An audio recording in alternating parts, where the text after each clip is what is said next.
Good evening. This is Brandon Traha here. I am an independent consultant playologist for Simply Fun. In this broadcast, I will be showing you how to create a party in Backoffice.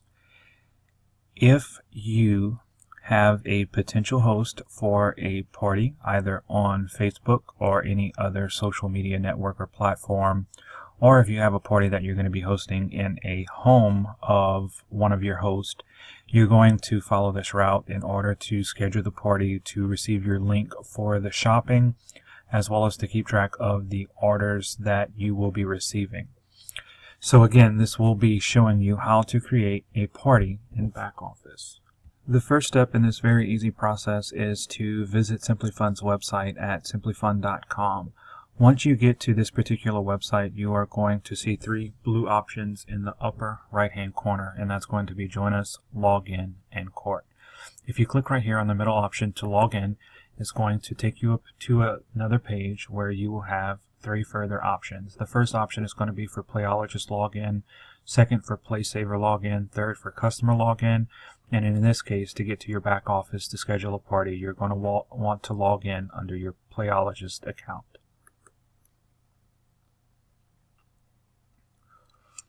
Once you click on login to your Playologist account, it's going to pull up your account login. If you have it saved in your browser, it's going to automatically pop up. However, if you choose not to save it to your browser, you're going to have to enter your username and password here. Your username is going to be a 4-digit number that was sent to you via email from Simply Fun, and your password is going to be whatever it is that you set it as. Simply click sign in, and it's going to take you into your account. Once you log into your Simply Fun Playologist back office account, you're going to see several options across the toolbar at the very top in the blue background. First option is going to be My Dashboard, Ordering, Game Parties, Training, Document Libraries, My Contacts, My Business, My Teams, My Profile. On those options that you see the arrow to the right side simply means that there's further options. Once you hover over that particular option, it's going to give you further options in a drop-down menu. To schedule a party, you're going to want to click on the third option, which is Game Parties. Once you click on Game Parties, it is going to take you to your calendar. In your calendar, if you already have any parties scheduled, you're going to see them on this page. As you can see, the first one is Brandon's launch game party, and that was for my launch party that's already taken place. You're also going to see the link to the shopping catalog for this particular party, and that's what you're going to be posting on the Facebook page for people to go and shop under each individual party. You're also going to see if you have any overdue parties, any upcoming parties, and any parties in the future. But in order to schedule a party, you are going to want to click right here on New Event. Once you click on New Event, it's going to take you to a three-step process, and for step one, it's going to ask you for the game party information. It's going to ask you for the event type, whether it's going to be an in-home game party, Facebook game party, or a team event. For this example, I am going to show you how to set up a Facebook game party, although it is similar if you are doing an in-home party. With the exception of choosing Facebook, you would simply choose in-home game party. It's going to ask you for the event information. I usually simply name my party the person's name who's hosting it. And for this purpose, I am going to create a party for a friend of mine who is going to be hosting a party later this month. So I'm going to go ahead and set up the party for her. That way I don't have to create a fake party and then cancel it out. So for the event name, you're going to name it that person's name, and I'll always call it Online Facebook Game Party. Once you give it a unique name, it's going to ask you for the date of your party, and for this party it is going to be on April 30th, and it's going to ask you the start time of the party.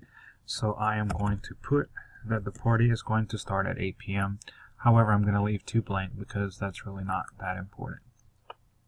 Once you do that, it's going to take you to step 2. Step 2 is going to ask you to either find a host, add the host, or Playologist is hosting. Playologist is hosting is for any party that you're going to be hosting on your own. add a host is if you have not put the person who's going to be hosting the party in your contacts, if they've not made any orders from you or any of the parties you have given. You're going to go to the add the host. That way you can simply put in their information manually, whereas if they're already in your contacts, you can click on find the host and look from a drop down menu. I am going to add a host, and by adding a host, it's going to ask you to put in the person's name, information, as well as their address. So for this, I am going to put Jane Doe as the person's first and last name. The email address, you would put the person's email. For this purpose, for a demonstration, I'm going to put no email. I'm going to leave the phone number blank, although for any party that you are hosting, I would recommend you put an email address and a phone number. It's going to ask you the person's company, if they are affiliated with the company, what country do they live in. It's going to ask you for that person's address, and I am going to put in Jane Doe's address, and she is going to live in Centerville, Louisiana, and follow it up by adding the zip code. If you have an address that looks similar to an address that is not standardized, or if they have any problems, they're going to ask you if the address is indeed the correct address and to verify it. And I'm just going to use the address I entered because I know it's a fictitious address, but I want to move on. Finally, I'm going to click next, and then it's going to ask you where is the event going to take place, and this is the third step in the party. Add the host address, enter a different address. I'm going to leave it at the host address with the address that I just entered, and I'm going to click finish.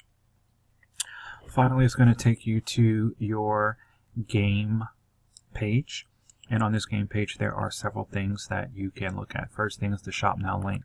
This is the link that you're going to copy and paste into the Facebook game party so that people can go in and shop under this party's unique address. It's going to ask you if you want to switch the event type to in-home party or leave it as Facebook.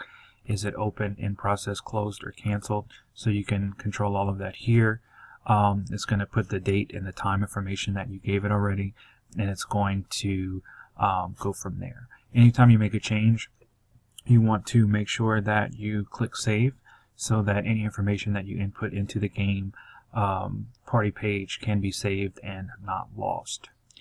Under the invite attendees, you do not want to worry about this part too much as you're going to be inviting attendees via Facebook. Also under invite attendees, if you do have anybody that makes orders, they're going to be added to this section. And you can also put people in who are interested in hosting parties on their own or becoming a playologist, but I will leave that information for a future broadcast.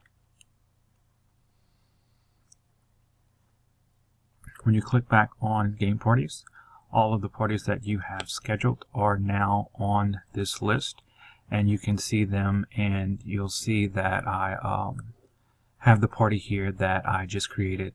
Link.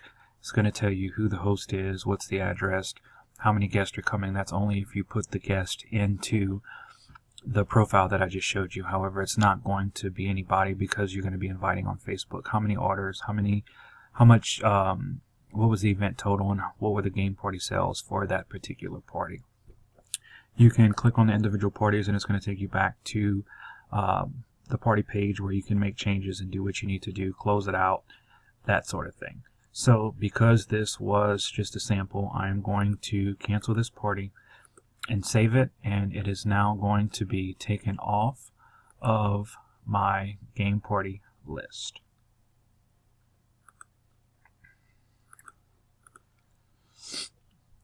If you have any questions, please do not hesitate to send me an email. My email address is on the screen. It's brandon.trahan@yahoo.com. Please note that my first name is spelled B-R-A-N-D-A-N rather than the traditional spelling of B-R-A-N-D-O-N. This concludes the segment on creating a party in back office. I hope you were able to take something from this and hope that your parties are a success.